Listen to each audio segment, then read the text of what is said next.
Hey, salut à toi, et dans cette vidéo, on va parler d'une espèce que je vous ai déjà parlé. C'était exactement il y a 7 mois dans cette vidéo. Vous vous rappelez de cette Camponotus en or? C'est vraiment une espèce magnifique. Et aujourd'hui, si je vous en parle, c'est que ça fait vraiment longtemps qu'elle n'est pas apparue sur la chaîne. Elle est juste incroyable, regardez-moi ces images, elle est magnifique. Donc si tu veux voir comment elle évolue, reste bien jusqu'à la fin de la vidéo, car il y a du beau changement. Et franchement, ça fait super plaisir à voir. Et allez, je te laisse avec la vidéo, c'est parti.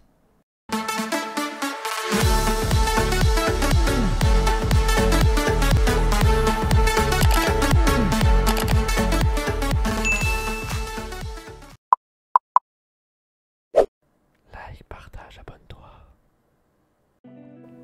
Et rejoins-nous sur Discord.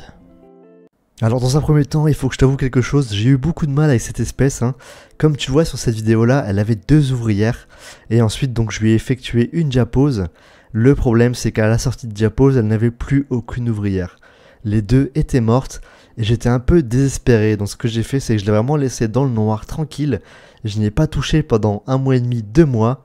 Et lorsque j'ai ouvert le tube, j'ai été vraiment surpris. Regarde-moi ça. Il y a une belle évolution, non? Tu trouves pas? On passe de 0 ouvrière à cette magnifique fondation. Et franchement, je sais pas si tu remarques un peu tout le couvain et les ouvrières, mais ça fait extrêmement plaisir de voir ça. Franchement, j'étais un peu dépité pour cette reine. J'avais un peu tout essayé et c'était assez compliqué de la faire fonder. Franchement, je ne comprenais pas ce qui n'allait pas. Donc je lui ai simplement laissé du temps et du calme, sans la toucher, sans la regarder, rien du tout. Même si avant je n'avais pas plus dérangé que ça. Mais là j'ai vraiment fait hyper attention, je l'ai mis vraiment dans un coin isolé où je ne touche jamais, etc. pour éviter de la faire vibrer, de la faire bouger ou autre. Et quand j'ai rouvert le tube 2 mois après, voilà la magnifique surprise que j'avais quelques ouvrières et un magnifique couvain. Donc je les ai laissés encore un peu comme ça en tube, histoire que la fondation évolue vraiment, qu'elle soit bien lancée avant de les déménager, pour être sûr de ne pas te faire un déménagement trop rapide et de perdre cette magnifique fondation. En tous les cas, je sais pas ce que vous en pensez de cette Camponotus, mais moi je trouve qu'elle mérite vraiment d'être vue. C'est la Camponotus irritant et je la trouve vraiment incroyable. Je sais pas ce que t'en penses. Laisse-moi un petit commentaire pour me donner ton avis et si tu la possèdes par hasard ou si tu la voudrais. C'est vraiment une Camponotus vraiment magnifique. Je trouve que les couleurs comme ça, petit clin d'œil au copain Linko qui aime les Camponotus jaunes. Je pense qu'il va adorer cette espèce. N'hésite pas à mettre un petit commentaire, poteau. Voilà, donc franchement, une espèce de dingue. Et exprime-toi, laisse-moi un petit like pour me soutenir. Ça fait vraiment plaisir. Vous êtes de plus en plus nombreux à le faire et c'est vraiment excellent. Et pareil, je te laisse me laisser un petit commentaire et me dire vraiment ce que tu penses de cette fondation et de son évolution. Donc voilà, en tout cas, une magnifique espèce. On va donc procéder à son déménagement. Parce que, comme je t'ai dit, du coup, je l'ai laissé un peu plus en tube. Et là, avec le beau couvain et les ouvrières, je pense qu'on peut les déménager sans problème. On n'aura pas de souci de perte ou autre. Donc, on va déménager ça directement. Pour info, du coup, c'est une espèce qui nous vient d'Asie. Donc, une espèce asiatique. Mais franchement, ouais, c'est dingue. Bon, bien sûr, on va utiliser le nid du partenaire officiel de la chaîne. Le nid Antworld. La version moyenne. Alors attention, au début je les ai déménagés dans ce nid là, puis finalement j'ai eu une petite réflexion et j'ai changé d'avis. Vous allez voir pourquoi. Donc au début je les ai connectés à ce nid, il est vraiment sympa. Hyper pratique de connexion, vous voyez, il y a un simple tuyau à mettre et c'est terminé. Donc voilà, je les dérange un petit peu, je secoue le tube histoire de les faire bouger. Et franchement c'est le déménagement le plus rapide de l'histoire, ça s'est fait en même pas 10 minutes chrono, c'était impressionnant. Franchement, j'ai rarement vu un déménagement si rapide et ça fait plaisir des fois de pas se casser la tête. Vous voyez Madame la Reine qui déménage déjà et qui se rend déjà dans son nouveau nid. Donc c'est vraiment cool. Alors j'ai mis un petit cache rouge, j'avais pas encore reçu les caches, mais évidemment les nids Antworld sont vendables avec des caches lumière. Vous pouvez les commander directement sur le site. Et n'oubliez pas que vous avez également un code promo qui est valide tout le temps et sur tout le site. C'est moins 20% et le code c'est le code LFS. Donc n'hésite pas à le rentrer, ça fait une belle réduction, ça t'offre les frais de port. Franchement, ça fait toujours plaisir. Donc tu vois, je t'ai mis un petit accéléré, la Gine était un peu indécise, elle a fait plusieurs allers-retours entre le tube et le nid.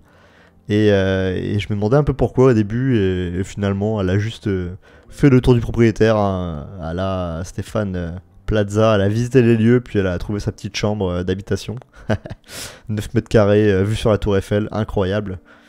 Et tu vois que tout le monde a bien déménagé, hein. Le couvain est là, les ouvrières également. Tout le monde est bien présent. Donc voilà, franchement un déménagement extrêmement rapide. Et je vais te refaire des magnifiques images de cette Campo Lotus parce que je la trouve complètement incroyable. Regarde cette reine, franchement ce dégradé de couleurs, il est juste incroyable. Je vois rarement des Campo Lotus aussi magnifiques, mais c'est vrai que les Campo Lotus jaunes comme ça, avec l'effet Chen Coin, c'est vraiment des Campo Lotus de dingue. Donc franchement c'est des espèces que je kiffe, mais incroyable. J'ai vraiment hâte d'avoir une fonda vraiment bien développée pour voir à quoi ressemblent les médias et les majors. À mon avis, ça doit être vraiment impressionnant. Quand on voit déjà la taille de la reine, je pense que les majors ils doivent vraiment être imposants et ça doit vraiment être cool à observer. Bon, comme tu vois, le petit souci que je te parlais tout à l'heure, c'est que le nid est peut-être un peu trop grand. Donc on va changer tout ça, hein. On va finalement les redéménager une deuxième fois dans un autre nid. Mais bon, c'est pour le bien de la fondation, parce que tu vois, la taille c'est un peu grand quand même, hein. Elles sont vraiment dans une cavité et t'as tout le reste du nid qui est vide. Et comme ce n'est pas un nid à compartiment, je peux pas le verrouiller ou autre, donc ça fait vraiment grand je trouve. Avant ça, on va leur faire une petite aire de chasse. Donc vraiment un truc basique. Une petite boîte plexi avec du sable, des cailloux noirs et des abreuvoirs, tu vois. Vraiment le truc tout simple, mais je trouve ça stylé. Je trouve que le contraste entre les cailloux noirs et le sable comme ça rend vraiment bien. Avec les petits morceaux de bois qui se font la séparation, etc. Franchement, pour une ADC provisoire, c'est le top. Donc tu vois, je les ai changés de nid, hein. J'ai opté du coup pour de nouveau un nid de chez Antworld, mais cette fois le plus petit modèle. Donc c'est le tout petit nid pour vraiment les petites fondations. Donc celui-là, il est vraiment parfait niveau taille, hein. Ça convient parfaitement à cette fondation. Et comme ça, elles se développeront beaucoup mieux dans ce nid-là. Pour ceux que ça intéresse, du coup, c'est le Antopia de chez Antworld. Je vous mets les liens en description de la vidéo, vous aurez toutes les informations nécessaires. Et là, c'est des images que je vous ai tournées 2 semaines après le déménagement. Donc vous voyez que la population a carrément triplé, hein, par rapport à dans le tube. Le petit nid est quasiment à moitié rempli. Pareil au niveau du couvain, on a un beau couvain vraiment assez conséquent. Donc ça fait vraiment plaisir. Et puis comme c'est des nids Antworld, rien de plus simple, le jour où c'est vraiment plein, j'ai juste à connecter un autre nid en le clipsant simplement des deux côtés, à gauche ou à droite. Et ça leur fera une magnifique extension. Donc tu vois, hein, le développement était dur à lancer, hein, presque 1 an pour faire fonder cette reine. Mais tu vois que quand c'est parti, c'est vraiment explosif. Là, on a un magnifique couvain avec énormément de cocons, des œufs et des larves. On a vraiment tous les stades. Et franchement, ouais, c'est top, hein, d'avoir réussi avec cette jean. Regarde-moi le gastre de cette ouvrière. On dirait une peau de miel tellement elle est remplie, quoi. Elles ont un gastre vraiment rempli. On voit qu'elles sont bien nourries, il n'y a pas de problème. Il n'y a aucun souci de nourriture, hein. Là, c'est sans appel, hein. Ça parle pour moi, hein. Donc voilà, en tout cas, une magnifique campo, franchement. Une très belle découverte, je la connaissais pas du tout auparavant. Et comme je vous dis, je suis extrêmement heureux d'avoir réussi cette petite fondation. On espère les voir se développer très longtemps. Dans tous les cas, je vais les garder parce qu'elles sont vraiment magnifiques. Et puis moi, je vous souhaite à toutes et à tous une bonne journée ou une bonne soirée. Je vous dis à bientôt sur la chaîne. N'hésitez pas à vous abonner. Salut à tous!